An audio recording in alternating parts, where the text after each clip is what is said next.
Right. Pleasant Friday morning kahit medyo maulan. To our friends from the media, welcome to another press briefing of the House of Representatives. We are honored here today with the presence of our Deputy Speaker Janet Garin, the First District of Iloilo, Representative Joel Chua of the Third District of Manila, and Representative Terry Ridon of Bicol Saro Party List. Okay, to start the ball rolling, we'll hear first the opening statement of Representative Ridon. Magandang araw po sa ating lahat. Siyempre yung pong binabantayan po natin ngayong araw na ito, hindi lang naman siyempre yung pong impeachment trial sa Senado. Binabantayan din po natin yung Typhoon Inday. No, mahalaga po na maging mapagbantay po tayo sa Typhoon Inday katulad ng binanggit nitong nagdaan dahil yung pong Typhoon Inday ay mayroong kapasidad na magbanta sa buhay ng mga komunidad, no, at buhay po ng mga kababayan po natin.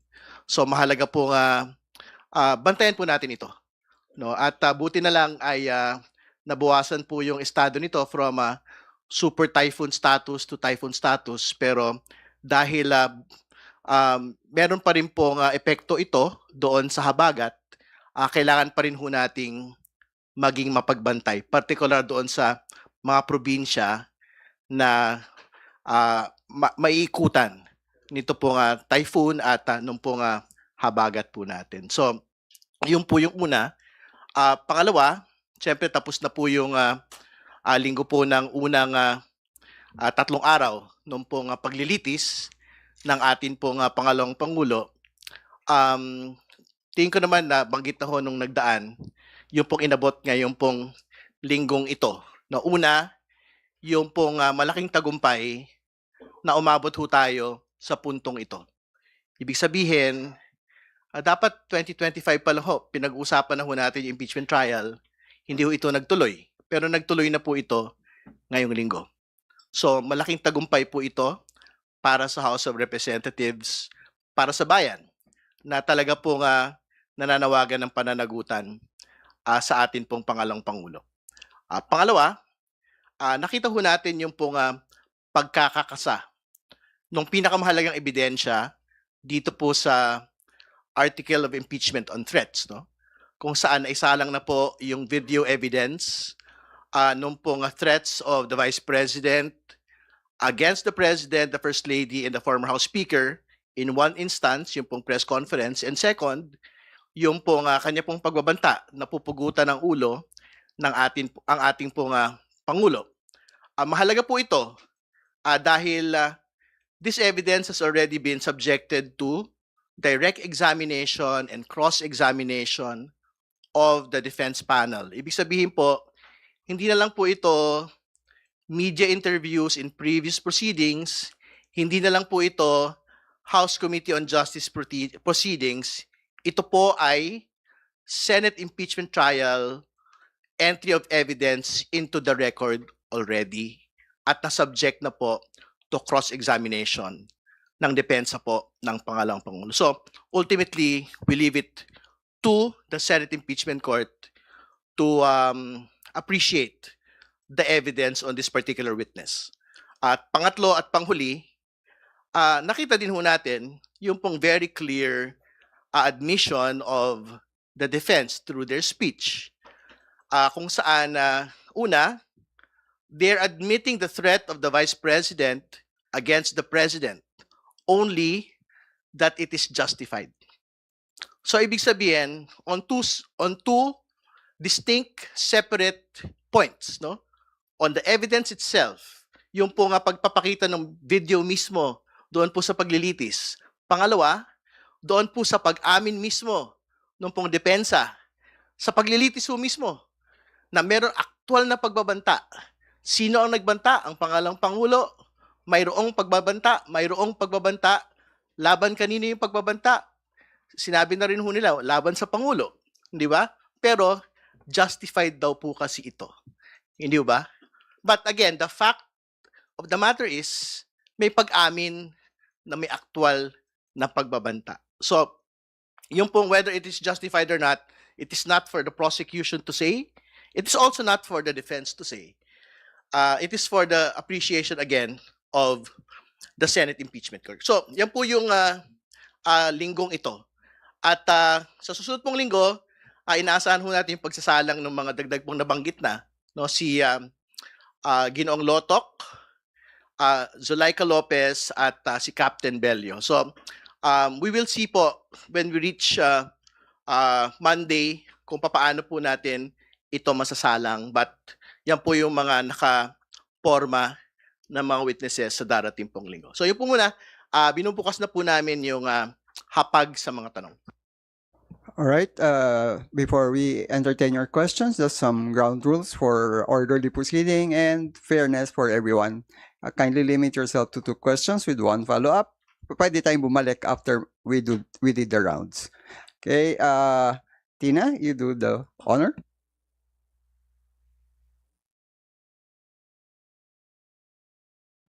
Good morning. Good morning po, Kongs. For the Wednesday oral arguments, how is the prosecution panel preparing for that po? And what will be your main arguments?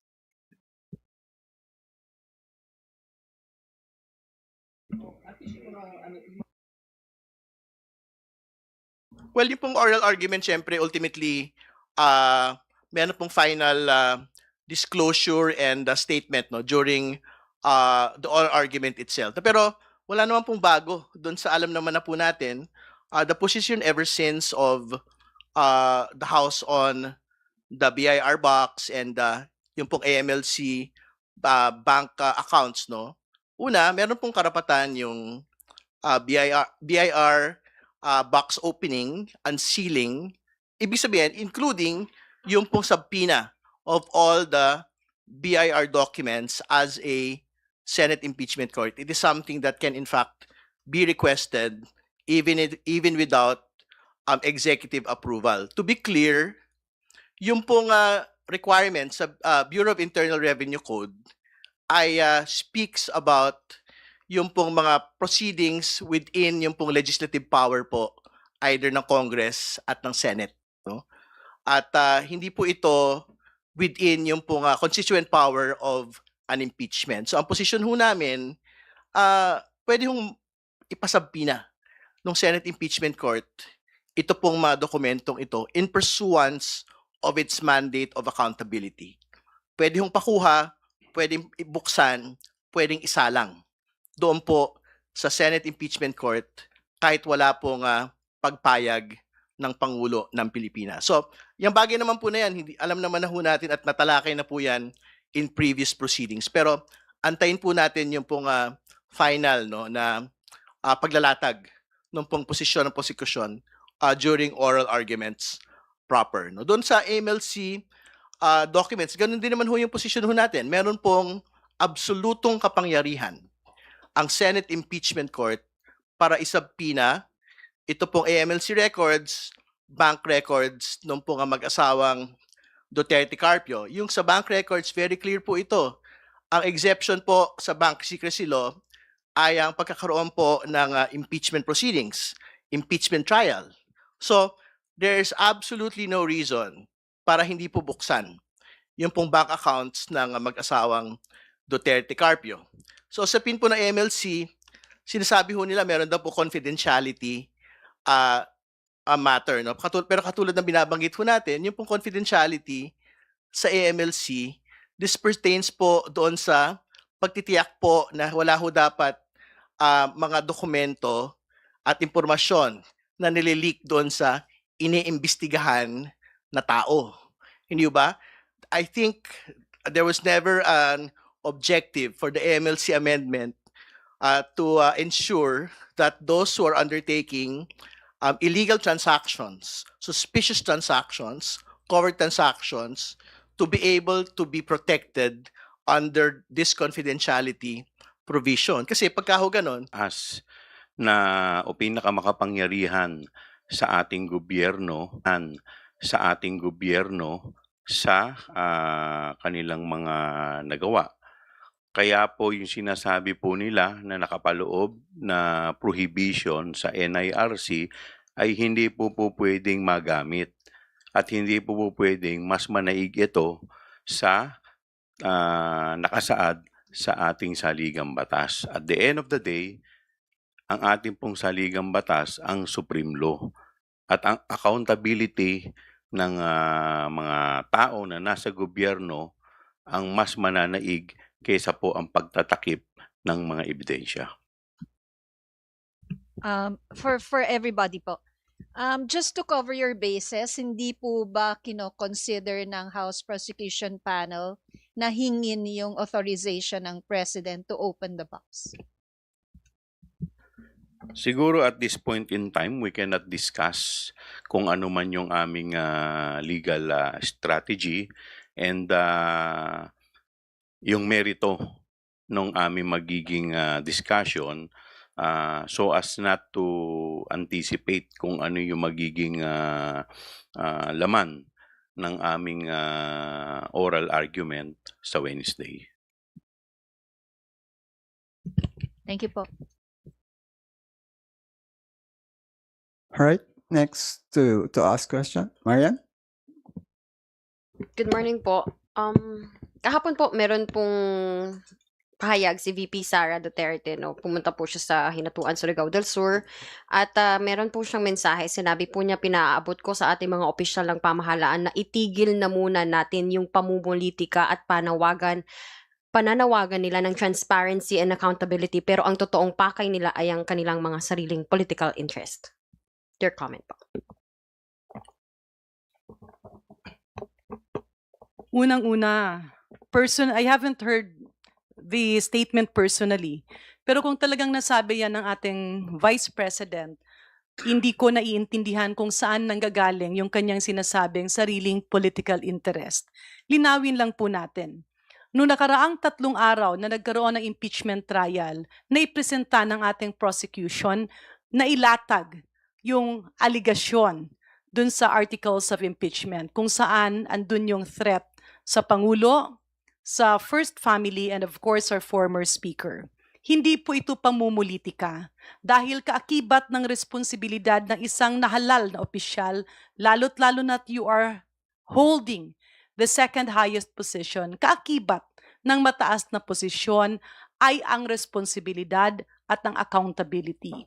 Hindi naman tinitigil yung serbisyo sa taong bayan, patuloy na tumutugon ang gobyerno sa mga pangangailangan, patuloy na gumagalaw ang Kongreso, patuloy na nagtatrabaho ang Senado, ngunit we cannot have selective tasks. Hindi pwedeng piliin lang natin yung ating trabaho dahil ang ginagawang impeachment trial ay sang-ayon sa saligang batas. It is our moral obligation and our moral duty. Balikan lang natin yung last week. And sa pananaw ko, next week we'll have more fireworks. Magiging exciting din yung next week. Pero kung ibalik natin dun sa nakaraang unang 3 araw ng pagdidinig ng impeachment court, which is the Senate in this case, andun kasi yung usapin na kaya ginawa niya yun at kaya siya nag-react ng ganon dahil na-trigger nung parang naging emotional yung kanyang Chief of Staff or si Attorney Zulaika Lopez. Pero ibalik natin. Sa ngayon ba, karapatan na ba na pagbantaan mo ang buhay ng isang tao dahil lamang ikaw ay galit? Pagbantaan mo ang buhay ng isang tao or magbigay ka ng banta dahil you are in the peak of your emotion. At ibalik rin natin, medyo nakakalungkot na habang patuloy na dinidinig ng impeachment court yung alegasyon ng prosecution, yun namang depensa ng defense panel, naglalaganap ang mga fake news, fake information, twisted facts sa social media. And I'm sorry to say this, yan po ay isa sa legacy na nakuha natin noong nakaraang administrasyon. Kaya dapat rin niyang ayusin. Ibalik natin doon sa, I remember meron kasi yung piloto, no? Na naglabas siya ng baril dahil nagalit siya doon sa traffic. Sa pananaw niyo ba makatarungan yon? Kasi mali yun eh, no? Pero kung kunyari meron ding isang security guard nagpakita ng baril kasi nagalit siya, mali rin yun eh. And they have to be held responsible and accountable dun sa ginawa nila. Hindi porket nagalit sa traffic, gagawin yon. Hindi porket nagalit ka na may dumaang tao, rason na yon para magbanta. But if we look at the situation, ito nga ang pinag-uusapan, kaya hindi natin dapat ilihis eh. Kasi ang pinag-uusapan dito is kaakibat ng poder ng isang tao ay accountability. So, calling to stop all of this might be pointing to the fact na hindi maidepensa yung mga aligasyon doon. So, ba't hindi natin ibalik? Pag-usapan natin yung mga aligasyon, it's the best venue where the Vice President can refute the allegations and clean her name. Hindi natin pwedeng ituro ito sa iba dahil ito ay parte at kaakibat ng tungkulan kung saan tayo ibinoto.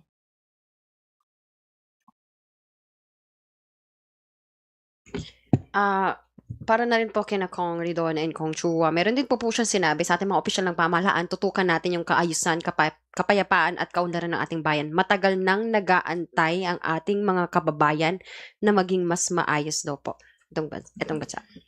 Matagal na rin pong nag-aantay ang ating mga kababayan sa sagutin niya ang issue kung sino si Mary Grace Piatos.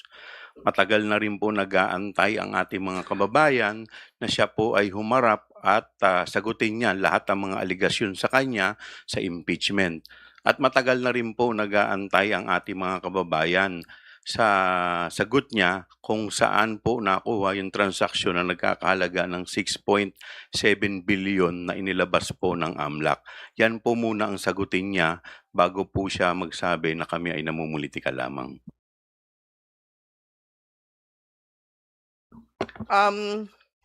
Ayoko na sana dagdagan yung binanggit ni Congressman Joel, no? Pero kailangan balikan din ho natin yung pong binabanggit na wala din ginagawa, no? Kasi hindi din naman po ito totoo, no? So marami ho iba't ibang mga interventions na ginagawa po yung pamahalaan para tutukan po yung iba't ibang mga pang-ekonomikong mga usapin na kinakaharap po ng atin pong bayan, no? So may mga tunguhin para doon sa pagpapataas ng sahod ng iba't ibang mga rehiyon. No, may mga tunguhin din po para tiyakin po na yung pag-abot ng upper middle income status ay actually maranasan ng mga ordinaryo po nating mga kababayan. No? So, hindi po totoo na consumed by politics lang po yung pong ginagawa ng atin pong pamahalaan. May aktwal na pagtugon doon sa mga batayang usapin at tingin ko nakatutok po yung pamahalaan sa mga bagay po na ito. Last na lang po na follow-up. Kong Green, you mentioned earlier na may more fireworks po next week. Ano po yung mga abangan nating pasabog po sa susunod na linggo? And I think grave threats nga po tayo, no? Naglatag na sabi niyo po ng malakas na ebidensya. Pero both of you, Kong Chua and Kong Terry Ridon, confidential funds and unexplained wealth, papunta pa lang ba tayo sa exciting parts? Yung mga ilalatag, hintayin na lang natin yung next week, no? Kasi hindi natin pwedeng mapag-usapan yun ngayon. All right. Sorry, just to answer. Akala ko sasagot si Kong Joel. Ang totoo, nasa exciting part na tayo eh. Hindi ba? Hindi ba exciting yung linggong ito? Kasi very visceral po yung video na nakita ho natin doon po sa paglalatag po ng unang witness pa lang. Hindi ba? So, I'm quite certain as we go into confidential funds misuse, bribery, and unexplained wealth, which are basically the beating heart of the impeachment trial, mas marami pa ho tayong matitisod at makikita na mga pasabog dito po sa paglilitis po na ito. All right, Annalie.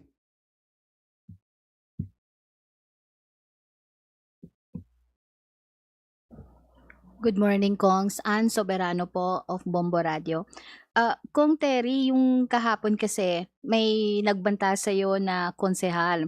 So may mga pangamba ang ilan na tila nagiging normal na ang ganitong uri ng pananalita mula sa ilang opisyal ng gobyerno. Sa tingin po ba ninyo may kultura o panggagaya o pag-uulit ng ganitong asal? Hindi, ang totoo po dito, ang pinaprosecute po natin, hindi lang po yung threats ng pangalang Pangulo. Ang pinaprosecute din po natin yung kultura ho ng pagbabanta. Hindi ba? Ang nakita ho natin, the followers follow the leader. Hindi ba? So, if the leader had made threats against the president, kahit yung mga sumusunod ho sa kanila, gano'n din ho yung ginagawa. Doon ho sa umuusig sa kanila pong leader. Hindi ba? So, I think very important nga ho na in the same manner na we are exacting high accountability on the Vice President for grave threats against the President and his family, dapat ganun din ho kataas yung sigasig ho natin dun sa paghahabol sa lahat po ng gumagawa ng mga pagbabanta laban sa kung sino man hong tao, whether spoken like what the Vice President said or stated in digital form like what the particular local councilor did to me. So magkakapantay po lahat ito. Kung hinahabol ho natin yung pangalang Pangulo through impeachment, hahabulin din po natin yung po mga supporters niya, katulad po nitong konsehal po na ito. Kung titignan natin yung mga nangyari nitong mga nakaraang linggo, nakaraang buwan, hindi lang pagbabanta, pati po yung mga nagkaroon na ng issue. Kung maalala ninyo sa Tacloban, yung pamamaril ng mga minor de edad, kung kaya nga naging issue rin yung pagbaba ng edad doon sa juvenile law. Pero nakikita natin wala naman doon sa batas yung problema. Ang nagiging problema ngayon ay yung mga tao na tinitingala natin, nakikita natin, napapanood natin, yung mga asal na kanilang pinakikita. Hindi lang sa kanilang mga tagasunod, bagkus sa asal na pinakikita nila sa mga bata. Ngayon, ito pong pagbabanta na ginawa po, ito po ay hindi ordinaryong pagbabanta. Dahil ito pong pagbabantang to ay pagbabanta sa head of the state. Ibig sabihin po, ito po ay pagbabanta sa Pangulo ng Republika ng Pilipinas na nagrepresenta sa ating bansa. Yun po ba tama po na nakikita ng mga bata? Yung mga ganitong klase na pagbabanta. Kaya nga po kami po, hindi lamang po natin ito pinananagot dahil siya po ay vice presidente. Pero gusto rin po natin ipakita sa mga bata, sa mga kababayan natin na ganito po ay mali po. Hindi po ito ang dapat na asal o inaasal ng mga tao, lalong-lalo na po yung mga nasa pinakamatataas na posisyon sa ating lipunan. Dahil kung ganito po ang magiging asal, ano pa po ang pwedeng gayahin ng mga bata? Dahil kami pong lahat, lalong-lalo na po yung may pinakamatataas na posisyon, sila po ay nanumpa ng kanilang tungkulin na susunod sila sa ating saligang batas, sa ating mga batas na umiiral. At ito pong pagbabanta ay maliwanag na violation ng ating saligang batas, violation ng kanilang oath of office. Kaya nga po, culpable violation of the Constitution. At yung kanilang mga followers, yung mga bumoto po sa kanila, na 32 million. Ito po ay betrayal of public trust dahil ito po ay hindi dapat inaasal ng mga taong nasa may pinakamataas na tungkulin. At ako po naniniwala, yung mga bumoto po sa amin, yung mga naghalal po sa amin, hindi po ito yung asal na kanila pong inaasahan sa kanilang mga leader.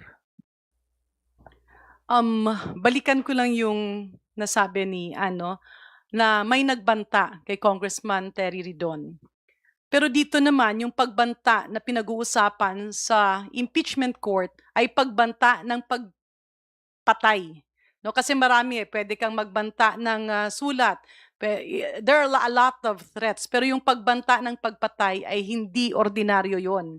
Hindi rin ordinaryo yung pagbabanta kay Congressman Ridon dahil hindi kasang-ayon sa kanyang sinasabi. Ang dapat na ginawa ng konsehal na ito ay sagutin at linawin kung ano yung punto niya. Threatening somebody, especially if you are in an elected position or maski hindi elected position, kapag ikaw nasa posisyon ng superiority, kunyari ikaw ay isang may-ari ng malaking negosyo, nagalit ka sa iyong empleyado, kung galit ka dahil may nagawang empleyado, maintindihan natin yon. Pero hindi makatarungan na barilin mo o patayin mo ang iyong empleyado dahil nagalit ka. Kaya nga may mga ganyang sitwasyon. Merong nagalit sa traffic, babarilin mo dahil nagalit ka. Again, hindi yon justifiable. Yung tanong, ito ba ay parang nagiging parte ng culture? Admittedly, as a mother, nakikita ko itong lumalaganap sa ating komunidad ngayon. At bakit? Dahil naipakita noong mga nakaraang taon na normal lang na pagbantaan mo ang isang tao, which is wrong. Kaya nga ipinapakita natin ito na hindi ito nararapat at hindi ito dapat gayahin ng ating future generations. Imagine a chaotic world, a chaotic country, kung saan kapag kunyari magalit yung estudyante at nainis siya sa teacher, pagbabantaan niya, napapatayin. Mali yun eh. And that is why meron tayong mga batas. And that is why kaakibat ng posisyon ay pananagutan. Hindi pwedeng gawing normal yan at yung konsehal na gumawa noon ay dapat niya ring i-explain. Because as an elected official, merong certain idealism na ipinapakita yung ating mga supporters. And we have to set a good example. Dahil kaakibat ng ating posisyon ay pananagutan. Again, maski galit ka or meron kang inaayawan, hindi ito rason para magbanta ka sa iba. Lalo na kapag ito ay banta ng pagpapatay. Sa totoo lang, nagugulat rin ako kasi wala naman ito nung unang panahon. But now, social media, our phones, kapag may ginawa ka at parang hindi sang-ayon dun sa isang tao, may mga trolls ka agad na magbabanta sa'yo, magbabanta sa kasamahan mo sa pamilya. And this is again wrong. Na-weaponize yung kultura na parang sinasabing okay lang magbanta. Mali nga yun. Kaya ngayon pinag-uusapan yan, kaya impeachable offense siya, kaya may pananagutan dahil hindi rason na ang emosyon ay maging validation ng iyong galit at pagbanta ng pagpatay. Right? Go ahead. Hello po, good morning, Kongs. My first question po yung para po kay Congressman Garin, Dr. Garin.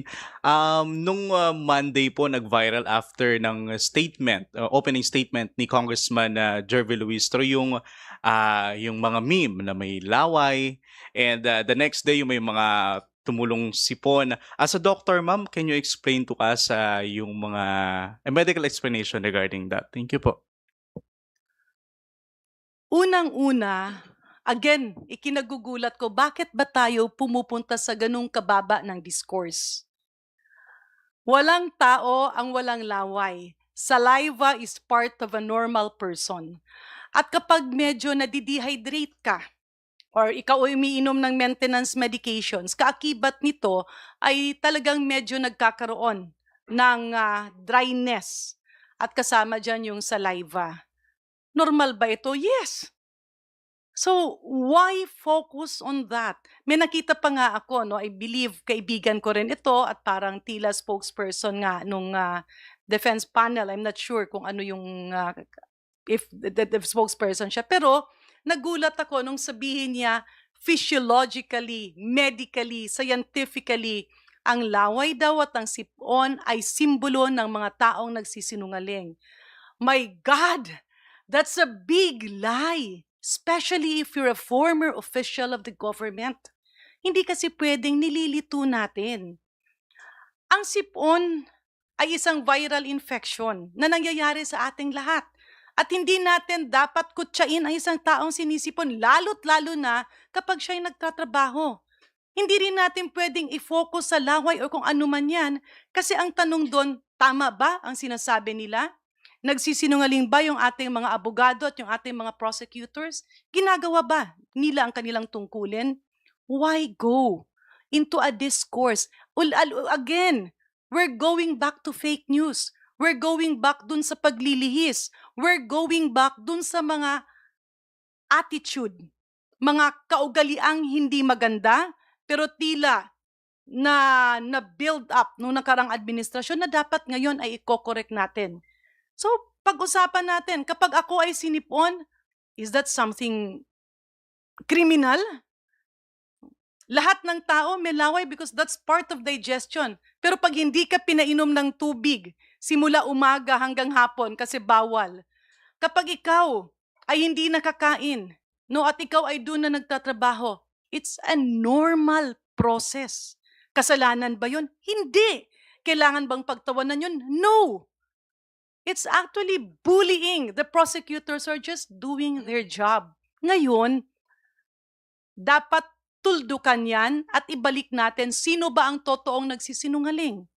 Yung nagsisinungaling, yung pinapalabas na kasinungalingan ang naging cause ng sipon. Never in the history of the medical community has colds or sipon been a cause of lying. Kaya ibalik natin.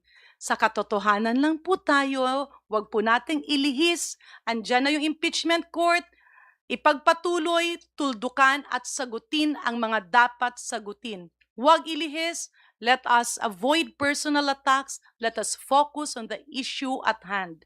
At pasensya na po doon sa aking kaibigang nagsalita niyan. It is an insult to us doctors to say that sipon and having saliva are symptoms of lying. In the video kasi it mentioned a former DOE official, DOE Undersecretary, who happens to be speaking in behalf of the defense panel. Yun ang nakalagay na, ang tawag ng title. I think Congressman Joel would. Well, unang-una, no, gusto ko lang ipaliwanag sa inyo na yung magsalita ka po at humarap sa impeachment court, whether sa prosecution or sa defense, eh hindi naman din po ganun kadali. Siyempre, lahat naman po kami tao rin at nandoon din yung stress, nandoon din po yung tension. Pangalawa po, naalala ko po kasi po yung first day. At nung ako po'y pumapasok, may dala po akong tubig, pinagbawalan po ako magpasok ng tubig dahil bawal daw po sa loob. Kaya ang ginawa ko po sa labas, ininom ko, hindi po ako nakapasok na may bitbit po ako ng tubig. Kaya nga po, nagpapasalamat po kami dahil may isa pong senador, kung hindi po ako nagkakamali, si Senador Pia Cayetano po, sinabi po niya na baka po pwede kahit na nasa rules nila na bawal kaming uminom o magdala ng inumin sa loob, baka po pwede pagbigyan kami kahit na tubig man lamang. Kasi napakahirap din po nun, magsasalita ka doon, tuyong-tuyo na yung bibig mo, syempre nandoon din yung tension, nandoon din yung stress, hindi rin naman po ganun kadali na magsalita doon sa harap ng mga ating kagalang-galang na senator judges at sa harap din ng publiko. Just to, dugtungan ko lang ng konti, no, very quickly. Just to emphasize, yung laway ay simbolo ng dehydration, no? Or kung nagsasalita ka, no? At wala kang iniinom na tubig. It's mainly dehydration or kung meron kang diabetes or kung meron kang maintenance medication. It has never been a manifestation of stress. And it has never been a symbol of lying. Nasa buong libro ng medisina at siyensya ang katotohanan. So wag po nating linlangin, wag nating ilahis, tama na ang fake news. Sa pagkakaalam ko, hindi.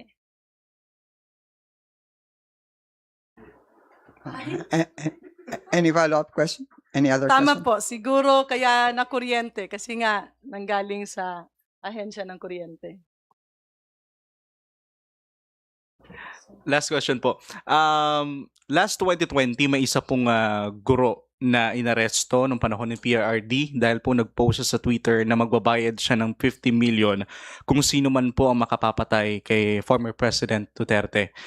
Pwede po ba nating masabi na isa itong patunay na dapat si Vice President Sara Duterte ay managot dahil mismong si Bongbong Marcos, President Marcos, yung binantaan niya? Thank you po. Well, kagaya po ng binanggit ko kanina, ang ating pong presidente ay head of the state. So anything na threat po o pagbabanta sa ating presidente, it concerns national security. Dahil pagbabanta po sa presidente ay pagbabanta po sa ating bansa.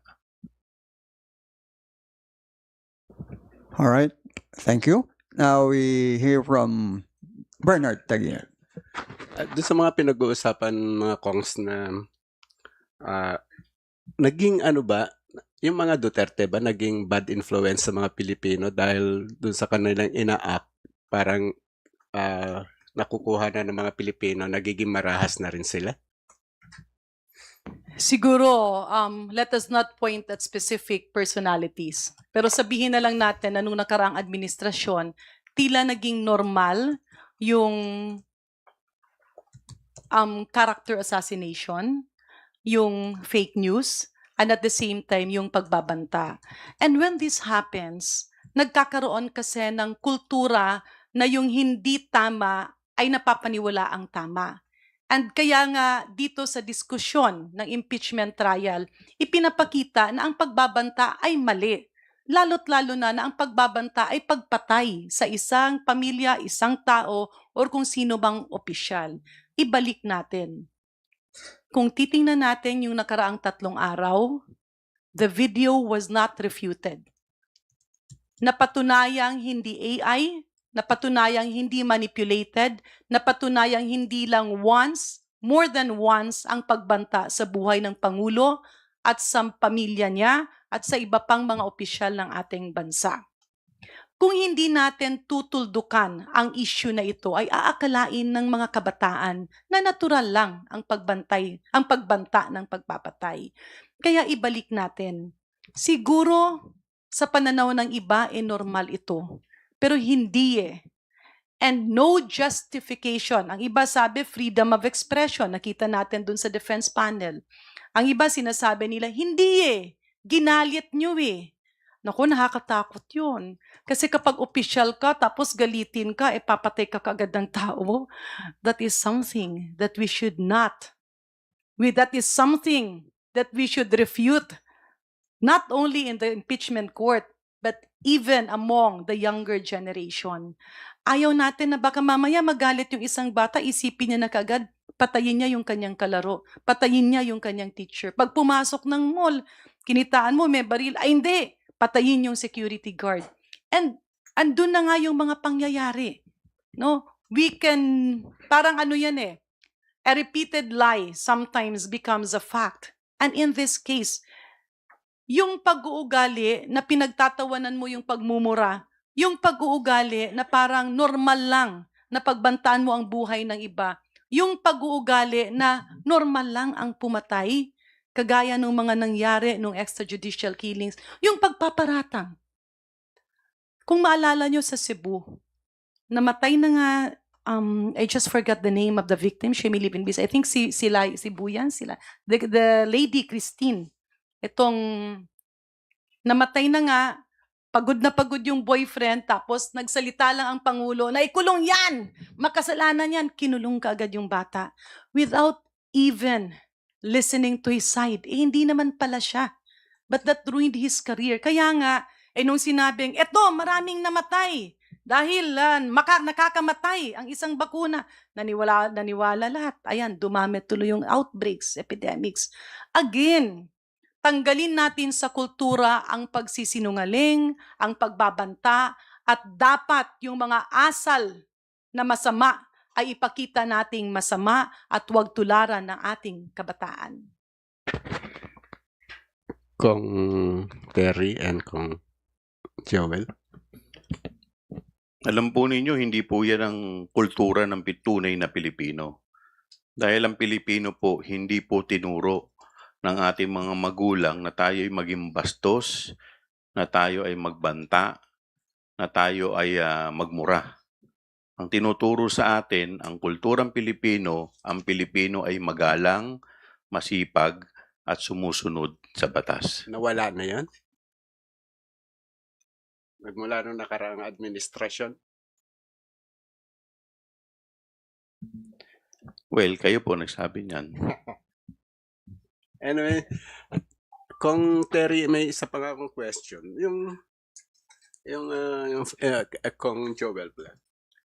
Yung fireworks nyo, it's about the incident dito sa house nung nagpasya kayo na ilipat si Zulaika Lopez from here to yung buong kwento na yon makukuha na, malalaman na ng tao kung anong reason bakit kayo nagpasya na ilipat sa correctional.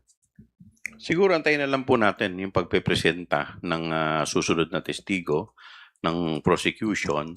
But just the same, hindi po porke nilipat from one detention to another detention ang isang na-contempt. Hindi po yan ibig sabihin ito ay lisensya na para pagbantaan ang Pangulo ng Republika ng Pilipinas. Ang issue po dito ay yung pagbabanta ng pangalawang Pangulo. Hindi po din dito issue kung meron na po bang natukoy kung sino ang assassin. Ang issue po dito ay yung binitawang salita ng pangalawang Pangulo na pagbabanta sa ating Pangulo na head of the state.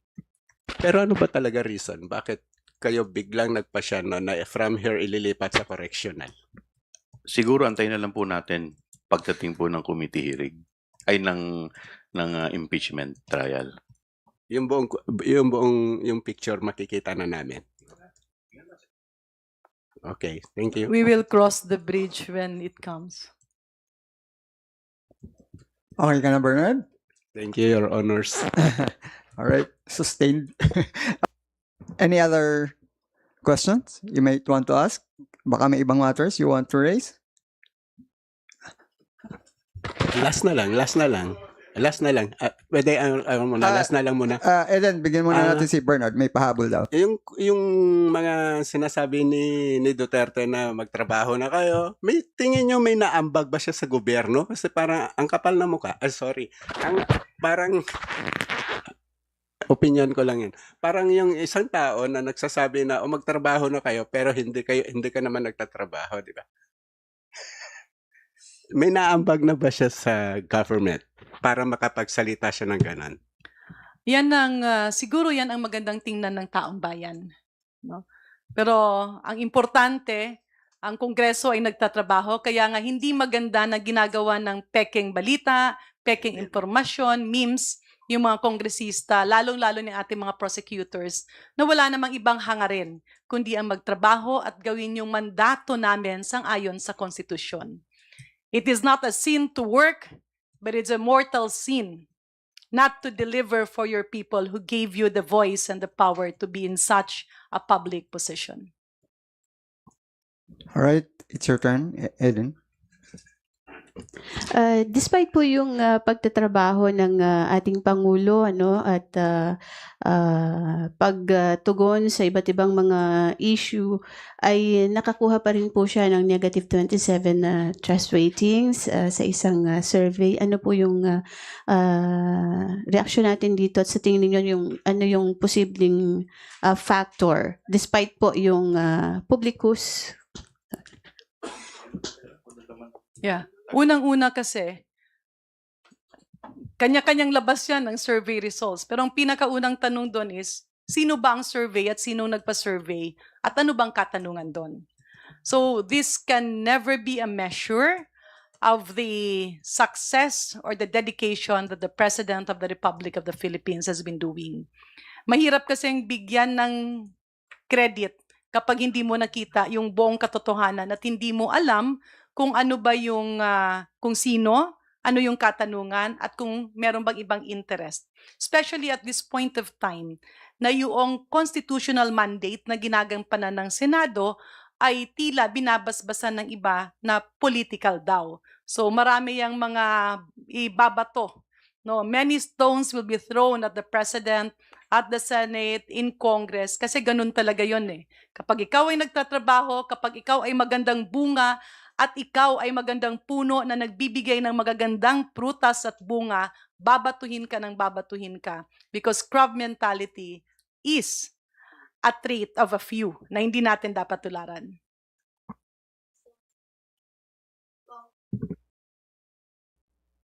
Right? Any other question? Now, kung wala ng questions, maybe we could hear the parting words from our distinguished guests to conclude our briefing today. So unang-una, maraming salamat sa pag-imbita sa amin. So ano lang, pumutok yung Mount Canlaon sa mga kababayan natin na nasa Negros at Iloilo. Dapat mag-mask talaga, no? Kasi minsan hindi mo nakikita yung mga partikulo na yon, pero hindi siya dapat pumasok sa baga ng isang tao. Nalalaganap na rin yung mga ulan. Dapat ang leptospirosis ay katakutan pa rin. So we should remind everybody not to wade in flooded waters. At ang isa lang na pinagpapasalamatan ko na napakabilis, no, ng tugon ng DSWD at ng Pangulong Bongbong Marcos sa mga problemang nangyayari sa amin sa probinsya. Kalimitan, kaming mga taga-probinsya, may mga problema na hindi nararamdaman ng mga nasa Manila. Pero yung ibang problema naman ng nasa Metro Manila ay hindi naman ramdam ng ibang nasa probinsya, kagaya sa amin. Yung malunggay, libre lang yan. Yung kangkong, hindi mo rin yan binabayaran. Tsaka pag medyo gutom ka, maraming piyesta. No? Napakadalang, no, nung congestion. Iba naman ang problema sa Metro Manila at sa Luzon. Pero ang ikinalulungkot ko lang, nung nakaraang mga araw, isang magaling na abogado na nagkataon ay probinsyano in the person of Attorney Ligutan ay ginagawan-gawan ng mga kwento. Hindi yan Bisaya, hindi yan Cebuano, waray-waray yan. I can relate. I was born a Bisaya. I was born in Baybay, Leyte sa isang district hospital, katabi ng bayan kung saan pinanganak din si Pangulong Rodrigo, former President Duterte. I grew up waray-waray because I studied there and that is where my lola is. I married an Ilonggo and then ngayon ako'y nasa Manila. Attorney Ligutan might have been born a Waray but grew up a Cebuano. But bakit tayo napupunta sa ganun? Does that make you less of a Filipino? Bakit natin paghati-hatian ng Pilipinas? Waray-waray ka man, Bisaya ka man, Ilonggo ka man, taga Mindanao ka man, Kapampangan ka man, Ilocano ka man, lahat tayo'y Pilipino. Why are we bringing that discourse to another perspective? Bakit natin nililihis at dinudungisan yung isang abogadong proud na probinsyano, pero ngayon makikita mo ang galing at siya ay inspirasyon ng ibang mga taga-probinsya na gusto rin maging abogado. So sa atin lang mga ibang kababayan, pwede po ba kaming humiling? Again, let us stop fake news. Let us stop character assassination. Dapat natutuwa tayo kung merong mga taong naging magaling sa kanilang propesyon, probinsyano man o city boy man. Huwag nating paghati-hatiin ang Pilipinas. And when we talk about accountability, it is not divisive. Ayan ay pananagutan. Iba yan. So waray-waray ka man, Bisaya ka man, Ilonggo ka man, taga saang lupalop ka man ng Pilipinas, Pilipino tayong lahat. At dapat nagkakaisa tayo, basta dapat lang sa tama at hindi sa masama. Maraming salamat. So panghuli na lang, di magkita-kita ho tayo next week sa Lunes dahil magtutuloy po yung pong paglilitis ng atin pong pangalang Pangulo. Isasalang po yung pong mga naitakda na mga testigo ng prosecution. So yun lamang po. Maraming salamat. Ingat po tayong lahat. On that note, we end this press briefing. Salamat po muli sa ating distinguished members of the panel, DS Green, Congressman Chua, and Congressman Terry Ridon. And of course, to all our friends in the HOR media, magandang araw sa inyo. Ingat paglabas dahil maulan.